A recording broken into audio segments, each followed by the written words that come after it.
तपाईँ हामीलाई आजको यौन दिन देखाइदिनु हुने, विभिन्न कालखण्डको परिवर्तनमा आफ्नो ज्यान आहुति दिएर हाम्रो स्वतन्त्रतालाई प्रत्याभूत गरिदिनु हुने र हामीलाई लोकतन्त्रको यो सुविधाजनक समय ल्याइ पुर्याउनु हुने विभिन्न कालखण्डका सम्पूर्ण ज्ञात अज्ञात शहीदहरूप्रति हार्दिक श्रद्धाञ्जली अर्पण गर्दछु।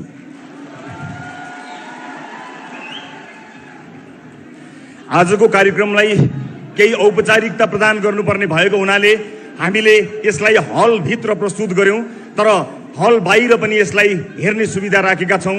सबभन्दा पहिला समर्थनमा आउनुहुने तर हल बाहिर असुविधाका कारण बसिरहनुभएका सम्पूर्ण जति पनि दाजुभाइ दिदीबहिनीहरू हुनुहुन्छ, उहाँहरूलाई भएको असुविधाको लागि म शिर निहुर्याएर क्षमा चाहन्छु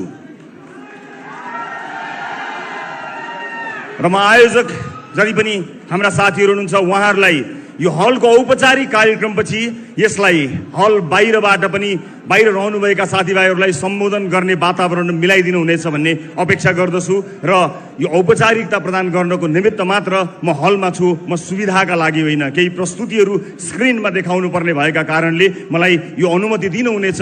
यो असुविधाका लागि फेरि पनि क्षमा दिनुहुनेछ भन्ने विश्वास लिएको छु र मलाई विश्वास छ यो यात्राको सुरुवात योभन्दा कठिन हुनेछ। योभन्दा कठिन त्यो यात्राका लागि पनि तपाईँ मलाई र मेरो टिमलाई साथ दिनका लागि आउनु भएको छ भन्ने विश्वास लिएर म आज तपाईहरू समक्ष सिधा कुरा गर्न गइरहेको छु। टेलिभिजनबाट होइन, यहाँबाट सम्पूर्ण देशका लागि। लामो समयदेखि सञ्चार कर्ममा यहाँहरूले मलाई देख्दै आउनुभयो। मैले टेलिभिजनको पर्दाबाट यो देशका स्थापित राजनीतिज्ञहरूलाई, राजनीतिक दलहरूलाई सुध्र सप्रिय भनेर बारम्बार भनिरहे। आवाज अलि चर्को थियो तर तपाईहरूले कहिले पनि झर्को मान्नु भएन। तर उनीहरू सप्रेनन्, उनीहरूले सप्रिने सङ्केत पनि देखाएनन्। सप्रिने सङ्केत मात्र देखाएनन् मात्र होइन, जनमत गुमाउँदै पनि एउटाले अर्कोसँग अर्कोले अर्कोसँग गठबन्धन गरेर पनि जसरी पनि राज्य सत्ता हासिल गर्ने प्रपञ्च हासिल गरिरहे। विश्वास गर्नुस्, यो देशमा मैले जति मान्छे रोएको कसैले पनि देखेको छैन। प्रत्येक दिन मेरो कार्यालय रहेको ठाउँमा प्रत्येक दिन दर्जनौं मान्छेहरू आउनुहुन्थ्यो र आएको 2 मिनेट पहिला उहाँहरू रुनुहुन्थ्यो। तपाईहरूलाई आश्चर्य लाग्छ होला, जहाँ मैले आफ्नो कार्यालय राखेको थिएँ त्यसको वरपर हिँड्ने दूरीमा, वक इन डिस्टेन्समा यो देशको न्यायालयको प्रमुखको निवास छ, बाटो पारी उहाँको निवास छ, अलिकति पर प्रधानमन्त्रीको निवास छ, अलिकति तल गए राष्ट्रपतिज्यूको निवास छ। तर आम जनताको भिड कहिले पनि त्यहाँ लागेन, किनकि आम जनतालाई थाहा छ अब उहाँहरूबाट केही हुन्न।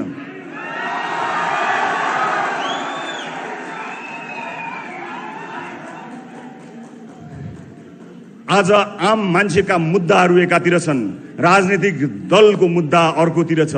आम मान्छेको पेट त खालीको खाली नै छ, तर आम मान्छेको भोट साथमा लिएर तिनको जीवन उकास्छु भन्नेहरूको जीवन यदि सम्पत्ति शुद्धिकरण जस्तो संस्था, अख्तियार जस्तो संस्था, सतर्कता जस्तो संस्था नसुतेर अलिकति उठेर धुलो लागेको फाइल टकटक्याउने मात्र हो भने यो देशमा 100 भन्दा बढी जेल बन्छन्।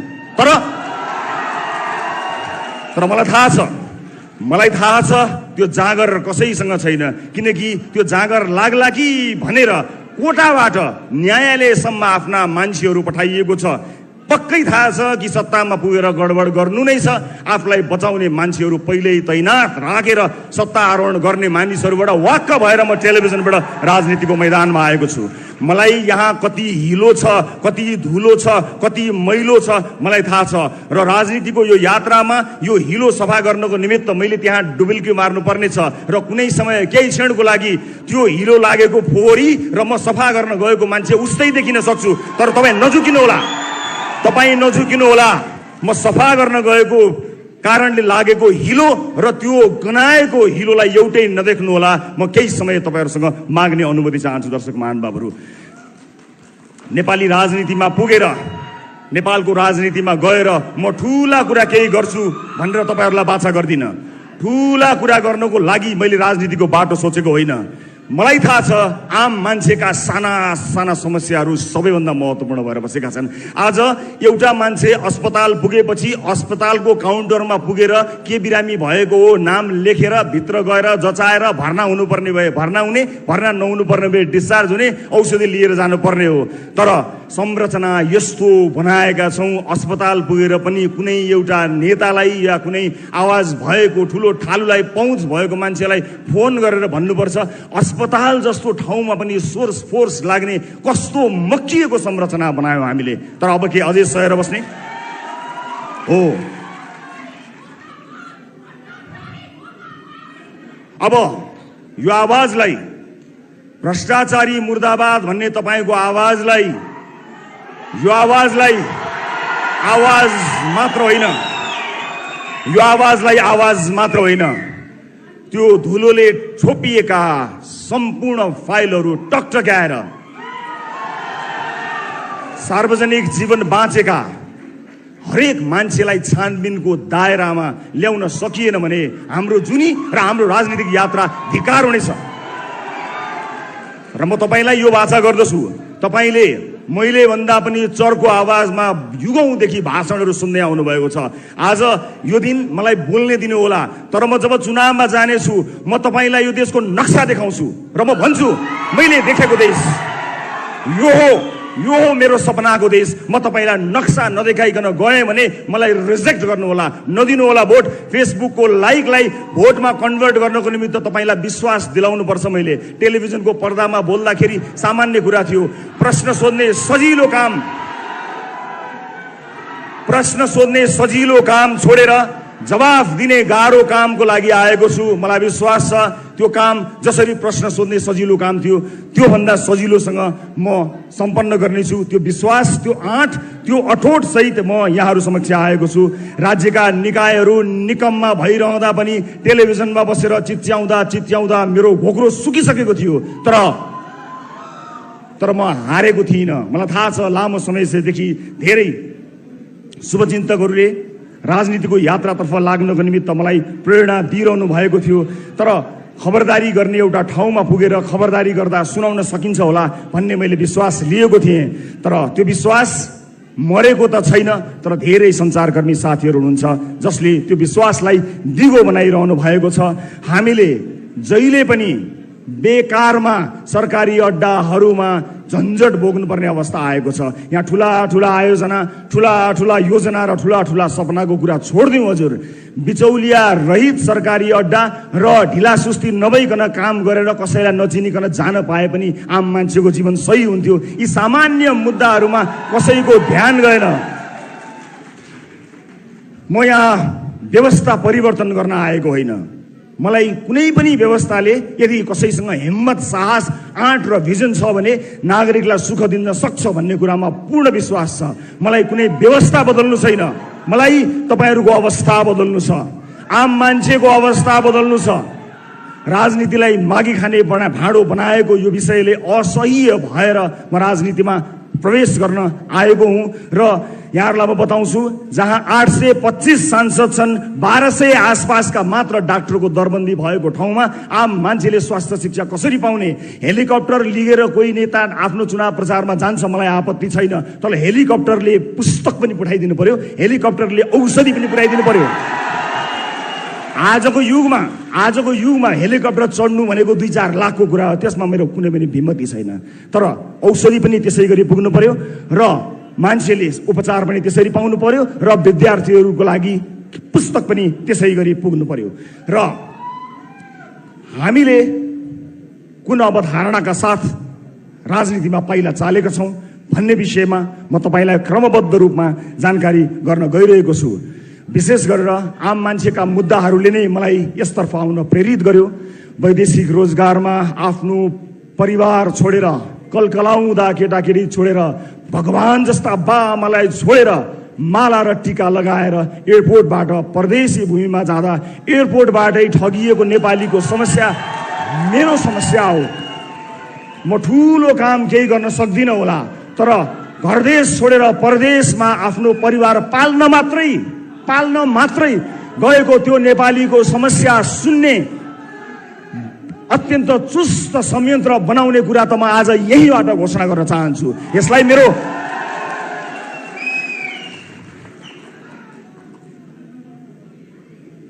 आज यहाँ म किन राजनीतिमा आएँ र मलाई राजनीतिमा के सुविधा थियो अथवा राजनीतिमा आउने निर्णय गर्दा के कुराहरू आएका थिए त्यसबारे पनि म छोटो जानकारी यहाँहरूलाई गराउन गइरहेको छु। विभिन्न राजनीतिक दलहरूसँगको संवाद मैले निरन्तर अगाडि नबढाएको होइन, कुराकानी नगरेको होइन। ती दलहरूलाई हेरेँ, मसँग ती दलका आदरणीय नेताजीहरूलाई धन्यवाद भन्नु बाहेक केही पनि छैन, किनकि मलाई त्योभन्दा पर अब उहाँहरूबाट त्यति आशा पनि छैन र म आफ्नो यात्राको क्रममा उहाँहरूको त्यस्तो खरो आलोचक भएर पनि अब प्रस्तुत हुन चाहन्न। जति आलोचना मैले गरेँ त्यो आलोचना गरेँ। मलाई त आम सर्वसाधारणसँग सरोकार छ। परिवर्तनको यो विषय र कुनै व्यवस्था परिवर्तनको मुद्दा लिएर म यहाँहरू समक्ष आएको छैन। मलाई प्रचण्डजीसँग अथवा शेरबहादुरजीसँग अथवा अरू कुनै पनि राजनीतिक दलका नेतासँग केपी ओलीजीसँग केही पनि प्रश्न छैन। मलाई प्रचण्डजीसँग के प्रश्न होस् र उहाँसँग भएको प्रश्न म जीवनभर गरिरहँला, जिन्दगीभरि उहाँलाई सोधुला। हिजो टेलिभिजनबाट सोधेको थिएँ, भोलि संसदमा उभिएर सोधुला। तर परिवर्तन नै ल्याउँछु भनेर छातीमा गोली थाप्नको लागि म शहीद हुन्छु कामरेड भनेर परिवर्तनकै लागि यो देशमा परिवर्तन ल्याउन नै भनेर म गोली थाप्न तयार छु, मलाई शहीद बनाइदिनुहोस् कामरेड भनेर बन्दुक बोकेर छातीमा गोली लागेको त्यो योद्धाप्रति मेरो सम्मान छ। प्रचण्डजीसँगको प्रश्न कायम राख्छु, प्रचण्डजीसँगको प्रश्न म कायमै रहला। तर त्यो योद्धाको बलिदानको अवमूल्यन म कहिल्यै गर्ने छैन। मधेस आन्दोलन लगायतका विभिन्न आन्दोलनहरूमा आफ्नो ज्यान गुमाएका योद्धाहरूको बलिदानमा कहिल्यै प्रश्न गर्ने छैन। तर तिनको नाम लिएर आफ्नो जीवन उकासेका मान्छेहरूको लागि मेरो प्रश्न टेलिभिजनबाट यात्रा गर्दै संसद भवनमा अवश्य पुग्नेछ। म परिवर्तनका सम्पूर्ण योद्धाहरूप्रति सम्मान प्रकट गर्न चाहन्छु।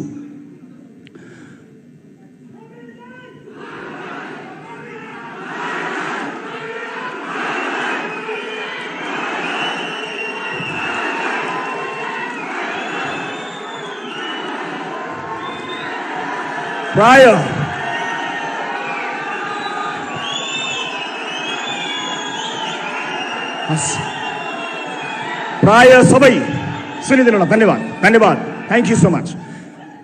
प्राय सबै राजनीतिक दलहरूसँग केही न केही कुराकानी मेरो भएको थियो र म आज तपाईँलाई जानकारी गराउन गइरहेको छु। म यो देशमा आजको मितिसम्म दर्ता भएका कुनै पनि राजनीतिक दलमा प्रवेश गर्दिनँ।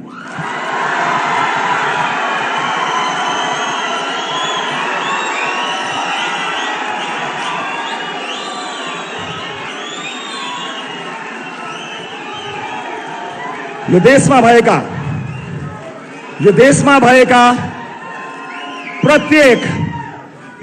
भएका प्रत्येक राजनीतिक दलभित्र राम्रा मान्छे नभएका होइनन्, केही गिने चुनेका राम्रा मान्छेहरू छन्। म तिनलाई सम्मान गर्न चुक्दिनँ। प्रत्येक दलमा राम्रा मान्छेहरू छन्, तिनलाई सम्मान गर्न चुक्दिनँ। तर म तिनको आलोचना गर्न पनि किन चुक्दिनँ भने तिनले आफ्नो पार्टीभित्र धावा बोलेनन्, कुरेर बसे, पर्खेर बसे।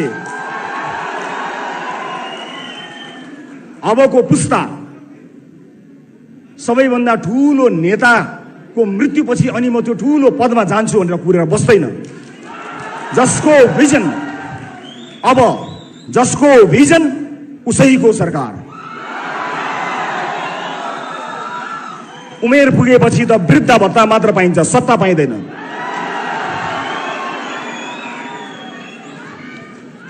अब म के गर्छु त यहाँहरूलाई म जानकारी गराउँछु।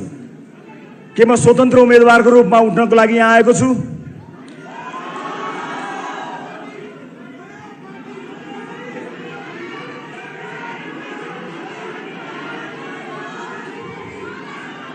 हो, एउटा मान्छेको प्रयासले फरक नपर्ने होइन, तर यो जर्जर संरचना र यत्रो परिवर्तनपछि आएको यो व्यवस्थाभित्र रहेर यदि नयाँ ढङ्गमा नयाँ राजनीतिक पार्टी लिएर जान सकिएन भने पुराना पार्टीहरूभित्रको व्यथिति मेट्ने साहस मेरो हुने छैन। म त्यहाँभित्र विलिन हुनेछु।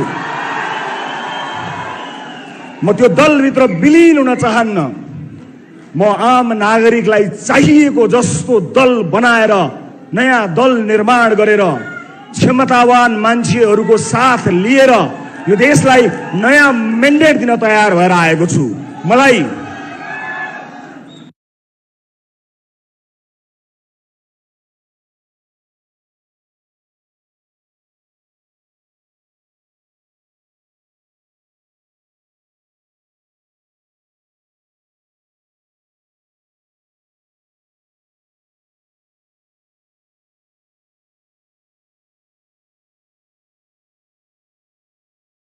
को जस्तो दल बनाएर नयाँ दल निर्माण गरेर क्षमतावान मान्छेहरूको साथ लिएर यो देशलाई नयाँ म्यान्डेट दिन तयार भएर आएको छु।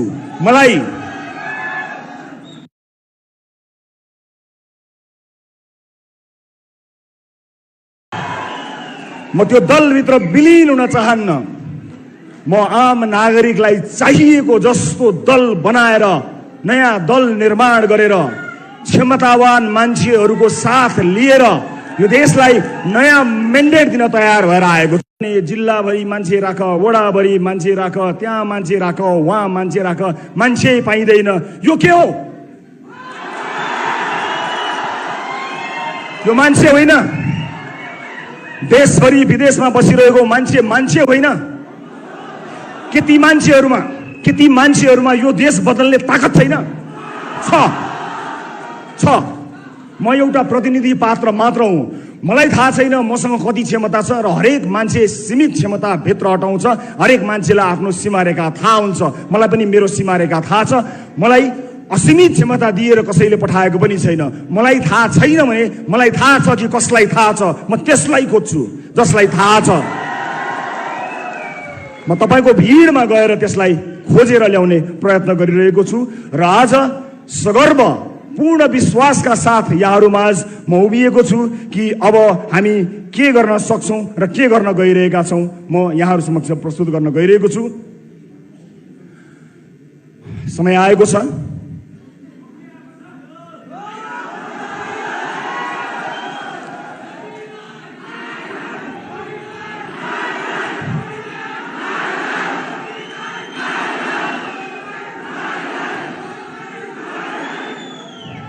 यो पाइला आज यहाँबाट सुरु भएको छ। यो पाइला अब धेरै अगाडि बढ्नेछ र आजबाट एउटा नयाँ राजनीतिक दल दर्ता गरेर आजकै दिनबाट देश निर्माणको दिनगन्ती सुरु गर्नको लागि मैले प्रस्ताव गरेको राजनीतिक दलको नाम यहाँहरू समक्ष प्रस्तुत गर्न चाहन्छु।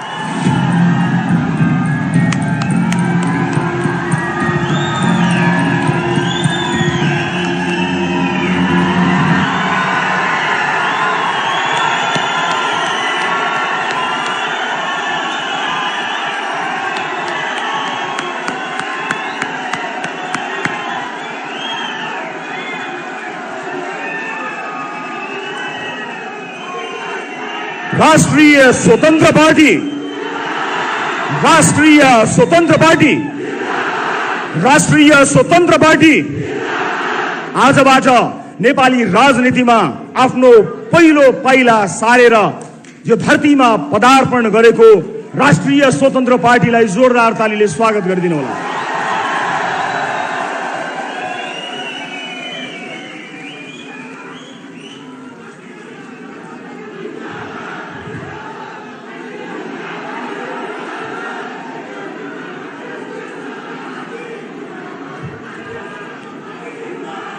मलाई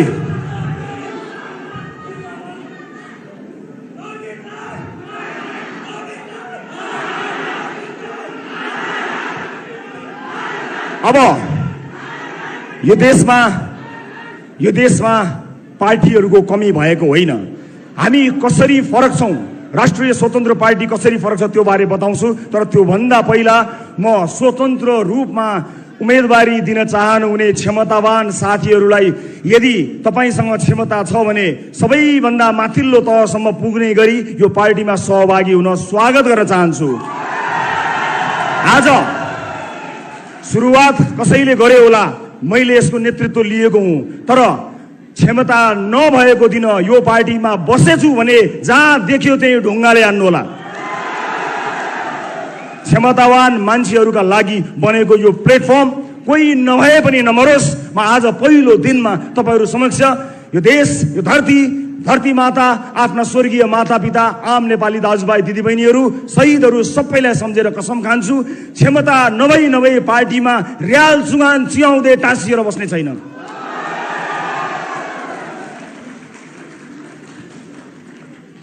यो आम निर्वाचन हो। हामी बहुदलीय व्यवस्थामा छौँ, बहु लोकतान्त्रिक व्यवस्थामा छौँ। यहाँ स्वतन्त्र रूपमा उम्मेदवार हुनेहरूलाई मेरो असाध्यै ठुलो सम्मान र स्वागत छ। काहीँ न काहीँ कसै न कसैले कुनै न कुनै रूपबाट युद्ध छेड्नु पर्थ्यो। तपाईँले छेड्नु भएको युद्धमा मेरो साथ छ, समर्थन छ।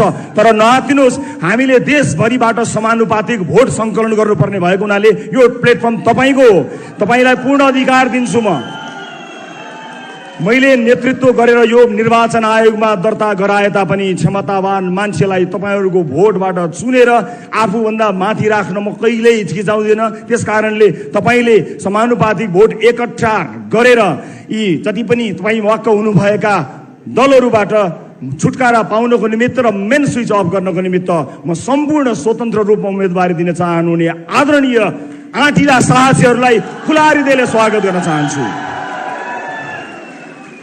शब्दको भण्डारमा राष्ट्रिय स्वतन्त्र पार्टी मैले आफ्ना लागि होइन, ती तमाम क्षमतावान आगो लिएर उठ्न चाहेका मानिसहरूका लागि सुरुवात गराएको हुँ, जो स्वतन्त्र उम्मेदवारी दिनका लागि तम तयार भएर बस्नु भएको छ। तपाईँ स्वतन्त्रै रूपमा रहन सक्नुहुन्छ, तर एउटा झन्डा मुनि, एउटा छाता मुनि, एउटा पार्टी मुनि आउनुहोस् र आफ्नो क्षमता प्रदर्शन गरी तपाईँ नै त्यो पार्टी हाँक्न लायकसम्म बन्न सक्नुहुनेछ। म सबैलाई आह्वान गर्न चाहन्छु। अब यो पार्टी कसरी फरक छ यसका केही विशेषताहरूबारे यहाँ प्रस्तुत गर्न गइरहेको छु म यहाँहरूलाई। हामी सबभन्दा पहिला आम निर्वाचन र स्थानीय तहको निर्वाचनमा उम्मेदवारको लागि हामी कसरी फरक छौँ भन्ने कुरा देखाउन गइरहेको छु।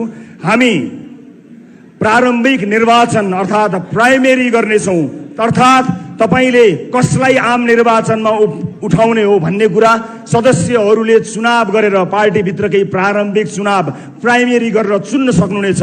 तल्लो तहको मान्छेले, सदस्यता लिएको मान्छेको भोट नलिइकन कोही नेता हुन पाउँदैन। हामी प्राइमेरी गर्नेछौँ।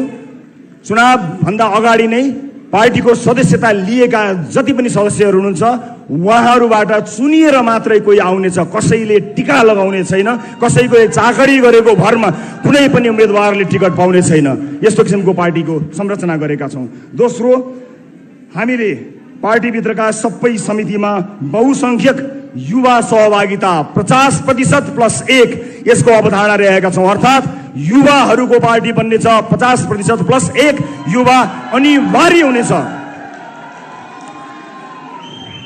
राष्ट्रिय स्वतन्त्र पार्टीमा तेस्रो पृथकता यहाँहरू समक्ष प्रस्तुत गर्न गइरहेको छु म।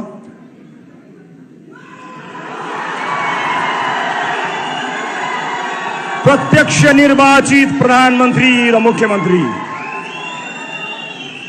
यदि मैले प्रधानमन्त्री हुन चाहेको हो भने पार्टी भित्रको चुनावमा साधारण सदस्य पनि उठ्न सक्ने र सभापति पनि उठ्न सक्ने गरी उठ्नुपर्नेछ र साधारण सदस्यहरूले जिताउँदा मात्रै ती सदस्यहरूले कसैलाई जितायो, प्रत्यक्ष निर्वाचित गरेर पार्टीमा जिताएको मान्छे मात्र प्रधानमन्त्रीको उम्मेदवारको रूपमा जानेछ। र आफ्नो दलभित्र प्राइमेरीमा प्रधानमन्त्रीको उम्मेदवारी दिएर जसले पनि दिन पाउनेछ, जितेर जाने मान्छेले चाहिँ आम निर्वाचनमा आफ्नो मन्त्रीमण्डल नै घोषणा गरेर चुनावमा जान पाउनेछ। आफ्नो मन्त्री छान्ने क्षमता, आफ्ना मन्त्रीहरू छान्ने क्षमता प्रधानमन्त्री, पार्टीभित्र प्रधानमन्त्री चुनिएर आएको व्यक्तिले पाउनेछ। मेरो मन्त्रीमण्डलमा को हुनेछन् भनेर चुन्ने सुविधा प्रधानमन्त्री, पार्टीभित्र प्रधानमन्त्रीको उम्मेदवार चुनिएका व्यक्तिले पाउनेछन् र प्रदेशका मुख्यमन्त्रीलाई पनि केही लागू हुनेछ। right to recall and right to reject. मैले चुनेर तपाईले चुनेर पठाएको मान्छेले राम्रो काम गरेन भने साधारण सदस्यहरूको भोटबाट फिर्ता होइन, कथालो समातेर फिर्ता ल्याउने व्यवस्था हामीले गरेका छौं र रिजेक्ट गर्न पाइने राइट टु रिजेक्टको व्यवस्था पनि हामीले यस पार्टीभित्र गरेका छौं। र म अर्को पनि जानकारी गराउँछु यहाँलाई। म 7 वटा विशेषता प्रस्तुत गर्छु। डिजिटल डेमोक्रेसीको अभ्यास हामी अब यस पार्टीमा गर्नेछौं। अर्थात् तपाईले डिजिटल्ली आजैबाट सदस्यता सुरु हुनेछ। तपाई त्यसको सदस्य भइसक्नु भएपछि तपाईले भोट हाल्ने, आफ्नो क्षेत्रमा भोट हाल्ने अधिकार पाउनुहुनेछ र महत्त्वपूर्ण मुद्दाहरूमा भोट हाल्ने मात्र होइन, त्यहीबाट डिजिटल्ली तपाईले भोट हाल्नुहुनेछ। महिनौं लाएर घुर्दै मतपत्र ल्याउँदै राख्दै गन्दै गर्ने त्यस्तो युगबाट मुक्त गर्न पहिला आफ्नो पार्टीभित्र पछि देशैभरि प्रयास गर्नेछौं।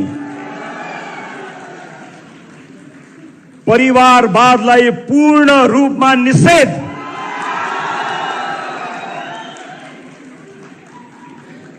केन्द्रीय समितिमा कुनै पनि नातागोतालाई पार्टीले नियुक्तिहरू दिने छैन। सरकारका तर्फबाट समेत नातागोतालाई पूर्ण रूपमा निषेध गरिनेछ। कुनै पनि नातागोतामा पर्ने मान्छेहरूलाई कुनै पनि पदमा न नियुक्ति गरिनेछ न ल्याइनेछ। कुनै पनि ढंगमा परिवारवादलाई पूर्ण रूपमा निषेध गरिएको छ। एउटै पार्टीबाट प्रत्यक्ष रूपमा परिवारका कुनै पनि सदस्यले कुनै पनि लाभको पद पाउने छैनन्।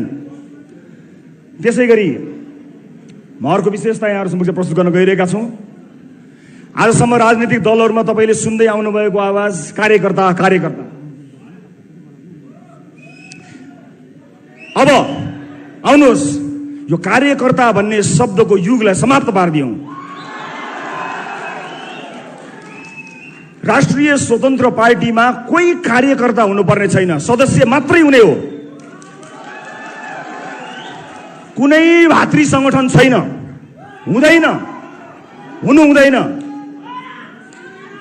कुनै पनि भातृ संगठन छैन। त्यो भातृ संगठनको पसल थापेर ती कार्यकर्ता पाल्नको लागि राज्य कोषको ढुकुटी खर्च गर्ने व्यवस्था गरेका छैनौं। नो, पाइँदैन कुनै पनि। र सदस्य र फलोअर बन्न सकिनेछ र सदस्यसँग पूर्ण अधिकार रहनेछ। कार्यकर्ता भएर हिँड्नु पर्दैन। विभिन्न कार्यक्रमहरू, सिपमूलक कार्यक्रमहरूमा सहभागी हुने बाहेक तपाईले चुनावमा भोट हाल्नु बाहेक केही पनि गर्नु पर्दैन।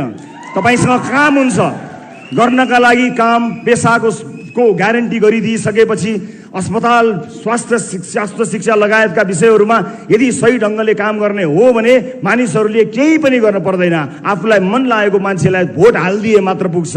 राष्ट्रिय स्वतन्त्र पार्टीमा कार्यकर्ता कोही पनि हुनु पर्दैन। कसैले कसैको झोला बोक्नु पर्दैन। सही विचार होस् हो, तर समय समयमा यस्तै भेलाहरू आयोजना गरेर आलोचना मात्र सुन्ने संगठनको चाहिँ नि हामी सोचाइमा छौं। त्यसको अवधारणा बनाइरहेका छौं। हामी तारिफ र वाह होइन, आलोचना सुन्नको लागि टाउन हल मिटिङहरू अनिवार्य गर्नेछौं, जहाँ विचार प्रस्तुत गरेर आफ्नो नेतृत्वलाई खबरदारी गर्न पाइनेछ, आलोचना गर्न पाइन्छ। तारिफै नगर्ने, तारिफ गर्न नपर्ने, बचाउन नपर्ने एउटा अवधारणा हामीले लिएका छौं र यो जानकारी मलाई दिए। अब राजनीतिक दलको आवश्यकताको बारेमा बताउँछु। दर्शक महानुभावहरू, आदरणीय दाजुभाइ तथा दिदीबहिनीहरू, यहाँहरूलाई म यही जानकारी गराउन चाहन्छु कि राजनीतिक दल भनेको पुल हुनुपर्ने हो। यस्तो पुल, त्यो पुल फराकिलो भयो भने धेरै छिटो विकास वारीबाट पारी जान्छ। बलियो भयो भने अझ धेरै गरुङ्गा विकासका आयोजनाहरू पार हुन्छन् र राम्रो बलियो मजबुत भयो अथवा अलि कमजोरै भए पनि बिस्तार विकास पास हुन्छ, अगाडि विकासको बाटो खुल्छ। तर हाम्रा राजनीतिक दलहरूले पुलमा घर बनाइदिए अनि आएको विकास त्यहाँ रोकिन्छ। भित्र गएर विभिन्न सर र विभिन्न म्यामसँग सेटिङ मिलाउँछ र बाहिर निस्किन्छ। हाम्रो विकास अड्कियो। विकास अगाडि बढ्नुपर्ने ठाउँमा विकास अगाडि बढेन, विकास त्यही अड्कियो। पुलमा घर बनाइयो। त्यसकारणले राष्ट्रिय स्वतन्त्र पार्टीको जन्म हामीले गराउन अथवा यसलाई सुरुवात गर्न हामी बाध्य भएका छौं। यसका केही विशेषताहरूबारे मैले यहाँहरूलाई जानकारी गराएँ र हाम्रो पार्टी सञ्चालन गर्नको निमित्त हामी कुनै पनि ठुला उद्योगी व्यापारीहरूबाट चन्दा कहिल्यै पनि लिँदैनौँ। आज यो देशका उद्योगी व्यापारीहरूले स्वतन्त्र रूपमा नियम कानुनलाई मानेर राम्रा कानुनहरूको निर्माण गराएर काम गर्न पाएको भए यो देशको इकोनोमी धेरै माथि जान्थ्यो। तर आज उहाँहरू आफ्नो फ्याक्ट्रीमा भन्दा पनि बढी नेताहरूको चाकरीमा लाग्नुपर्ने बाध्यता आइरहेको छ। हाम्रो पार्टी आम सर्वसाधारणको सहयोग र चन्दाबाट चल्ला। कुनै पनि ठुलो व्यापारी घरानाबाट कहिल्यै पनि एक पैसा पनि हामी चन्दा लिने छैनौँ। हामीलाई दिनु पर्दैन। यो चन्दाको गन्दा धन्दा कहिल्यै पनि हामी कहाँ हुने छैन। त्यसकारणले आम सर्वसाधारण जसले सहयोग गर्न चाहनुहुन्छ, सर्वसाधारण मानिसका थोरै सहयोग धेरैजनाबाट सङ्कलन गरेर पार्टी सञ्चालन गर्ने अवधारणा बनाएका छौँ, जसलाई पूर्ण रूपमा पारदर्शी गराएर समय समयमा सम्पूर्ण जानकारी गराउनेछौँ। आजको यो कार्यक्रम पनि हामीले आफ्नै स्रोत जुटाएर जम्मा गरेको पैसा खर्च गरेका हौँ। कुनै व्यापारी घराना, कुनै ठुला उद्योगी व्यापारीबाट पैसा लिएका होइनौँ, कहिल्यै पनि लिँदैनौँ र कसरी खर्च गर्यो भन्ने कुरा समय समयमा औपचारिक रूपमा तपाईँलाई जानकारी गराउनेछौँ। म सम्पूर्ण देश विदेशमा रहनुभएका दाजुभाइ दिदीबहिनी, आम सर्वसाधारण परिवर्तन चाहने दाजुभाइ दिदीबहिनीहरूलाई सकेको सहयोग हामीलाई गर्नको निमित्त विनम्रतापूर्वक अनुरोध गर्न चाहन्छु। तर कुनै पनि ठुला व्यापारी व्यवसायीहरूलाई अब हामीलाई कहिले पनि चन्दा दिनु पर्दैन। निर्धक्क भई आफ्नो व्यापार विस्तारमा लाग्नुहोला। यो देशको व्यापार व्यवसाय, यो देशको उद्योग कल कारखाना धन्दा सञ्चालन गर्नको निमित्त हाम्रो तर्फबाट तपाईँलाई गर्नुपर्ने साथ सहयोग रहिरहन्छ। त्यसका लागि तपाईँले हाम्रो ढोका कहिल्यै पनि चाहर्नु पर्ने छैन। त्यो दिन र त्यो युगलाई अन्त्य गर्नको निमित्त हामी यहाँहरू समक्ष आएका छौँ। र कुनै पनि व्यक्तिले कुनै पनि निर्वाचन क्षेत्रमा उम्मेदवारी दिन चाहँदा के गर्ने भन्ने बारेमा सानो जानकारी गराउन चाहन्छु। कसैले म यसो गर्छु र उसो गर्छु भनेर पार्टीको टिकट पाउने व्यवस्थालाई हामी अन्त्य गर्नेछौँ। देखाउनु पर्ने छ, जसरी घर भन्दा नक्सा देखाउनु पर्छ र थाहा हुन्छ घर कस्तो बन्छ कि देश कस्तो बन्छ भन्ने कुराको चाहिँ नक्सा हामीलाई चाहिँदैन, चाहिन्छ। प्रत्येक उम्मेदवारले आफ्नो निर्वाचन क्षेत्रका जनतालाई मैले कल्पना गरेको देश यो हुनेछ, मैले जिते भने यो गर्छु भनेर आफ्नो ब्लुप्रिन्ट देखाएर यस्तो हुनेछ भनेर विकासको मोडल, सुशासनको मोडल देखाएन भने हाम्रो पार्टी होइन, जो कोहीलाई पनि भोट नदिनु होला। हात जोड्दैमा भोट माग्ने दिन गयो, दाई दिदीलाई चाकडी गर्दैमा भोट माग्ने दिन गयो। हामी हेर्न चाहन्छौँ कि तपाईँसँग मुलुक बदल्ने होइन कि आफ्नो क्षेत्र मात्रै बदल्ने योजना कस्तो छ, त्यो योजना हेरेर मात्र भोट दिने एउटा यस्तो व्यवस्थाका लागि हामी प्रयत्नरत रहनेछौँ। र सम्पूर्ण मुलुकका विभिन्न क्षेत्रहरू, प्राथमिकताका क्षेत्रहरूमा सहभागी बनेर मुलुक निर्माणमा आउनको निमित्त हामी सबैलाई आह्वान पनि गर्न चाहन्छौँ। आज पनि यो देशको, यो सहरको एउटा न एउटा गल्लीमा, त्यहाँ गल्लीमा भएको रेस्टुरेन्ट, पब अथवा विभिन्न खाजालय, खानालय, ती ठाउँहरूमा मुलुक निर्माणका लागि विद्वान मित्रहरूको बैठक चलेको छ। म त्यस्ता धेरै बैठकहरूमा सहभागी भएको थिएँ, तर त्यो बैठकले कहिल्यै पनि निष्कर्ष ननिकालेको देखेर दिक्क लाग्यो। मिलेर जाउँ भन्दा केही सुनिँदैन, तर आधी घन्टापछि कुरा टेढो भएर उसित नमिल्ने अन्त्यमा रेस्टुरेन्टको बिल आउँछ, त्यही बेलामा सबैलाई पिसाब आउँछ। अब त्यस्तो बैठक गर्नै पर्दैन। सुरुवात कसै न कसैले गर्नुपर्ने थियो। नेतृत्व अहिले सुरुवात गर्दाखेरि मैले लिएको मात्र हुँ। यहाँ जो कोही क्षमतावान मान्छे आफ्नो नेतृत्व प्रदर्शन गर्न सक्नेछ र त्यसका लागि यो प्लेटफर्म बनेको छ। कसैले यसमा आपत्ति मान्नुपर्ने छैन। मलाई निर्वाचन क्षेत्रका बारेमा पनि प्रश्न आइरहन्छ, तपाईँ कुन निर्वाचन क्षेत्रबाट कहाँबाट उठ्नुहुन्छ भन्ने प्रश्न आउँछ। हुन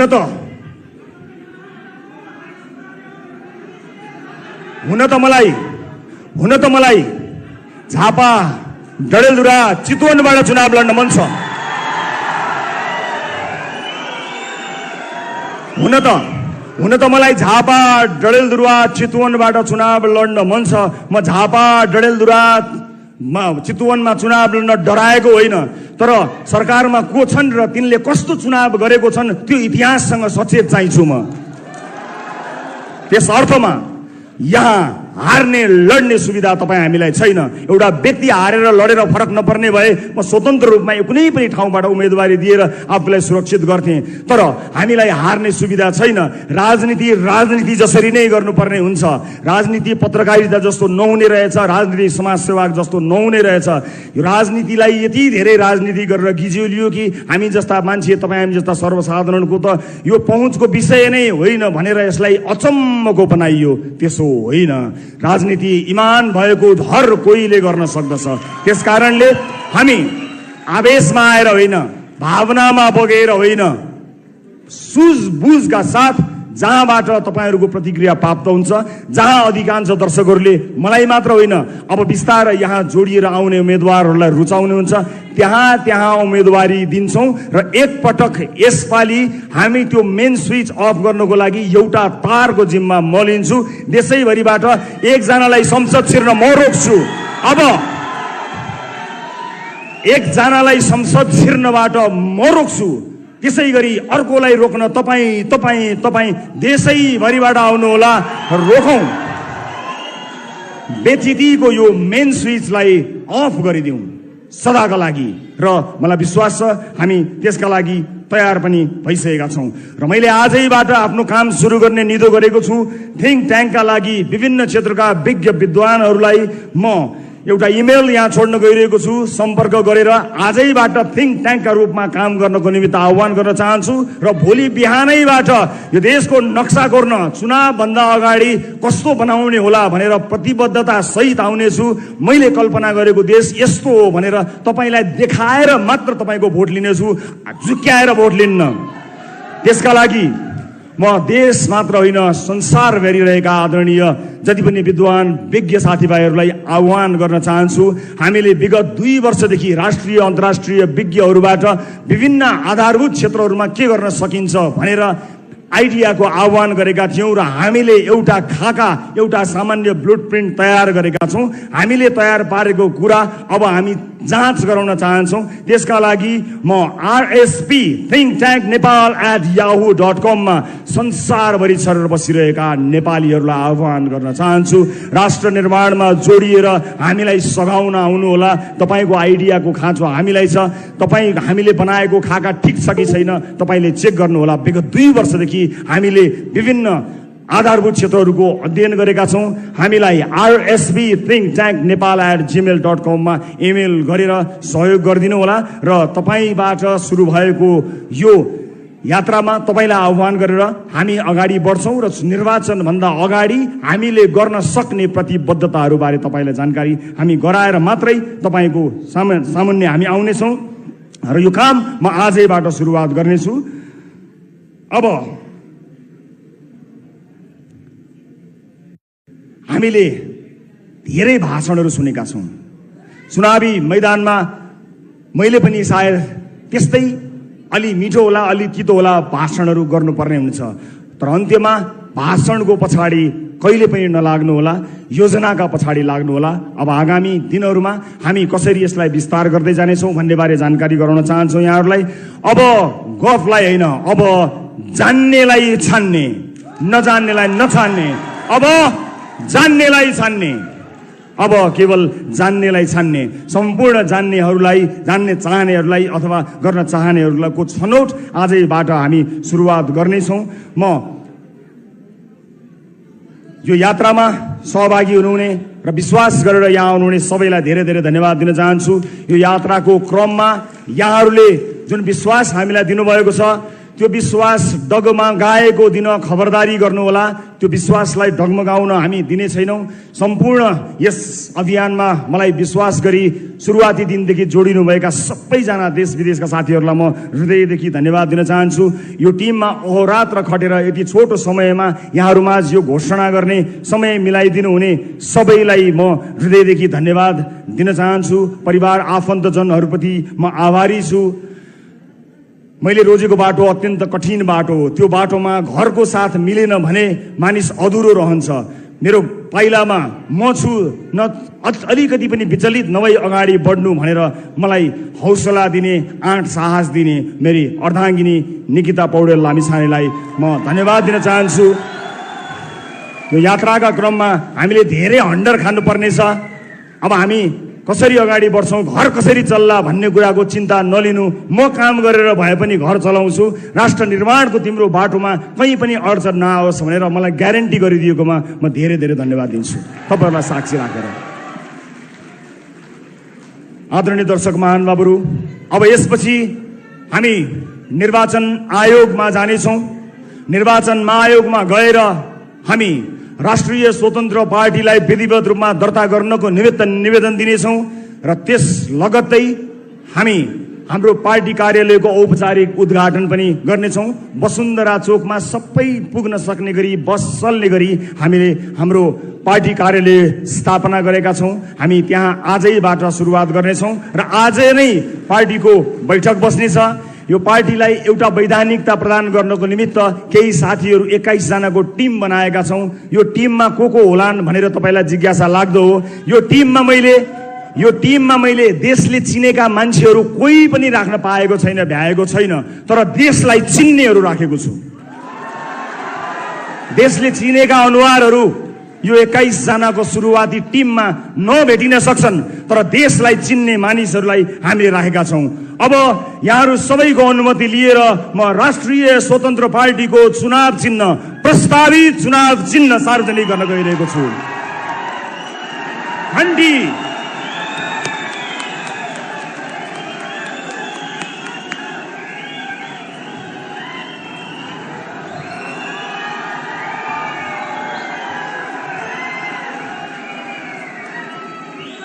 अब भ्रष्टहरूको दिमागमा घण्टी बजाउँछौँ।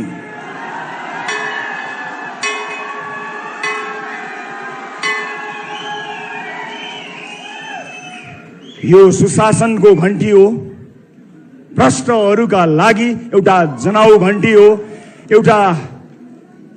अर्को एउटा विकास र सुशासनको यात्राको घण्टी हो, सुरुवात हो। यहाँ हामीले प्रस्ताव गरेको यो नाम र यो चुनाव चिन्ह लिएर हामी निर्वाचन आयोग जान गइरहेका छौँ। त्यसपछि पार्टी कार्यालयमा हामी जानेछौँ। आज केही बेर अगाडि मै शहीद गेटमा गएर सद्य शहीदहरूप्रति श्रद्धा सुमन अर्पण गरेको छु। र दर्शक महानुभावहरू, आदरणीय दाजुभाइ दिदीबहिनीहरू, अब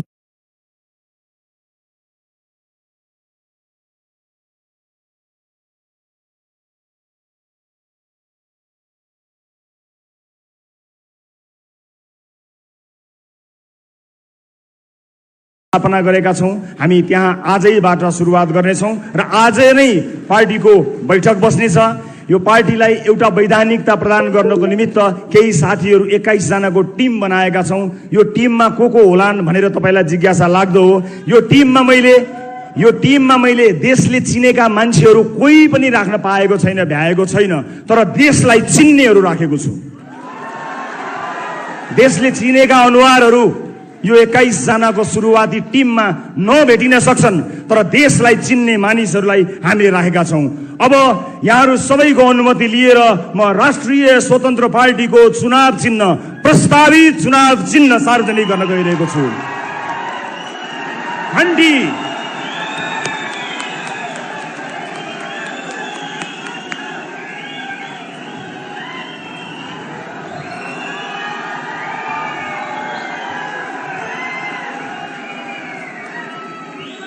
अब भ्रष्टहरूको दिमागमा घण्टी बजाउँछौँ।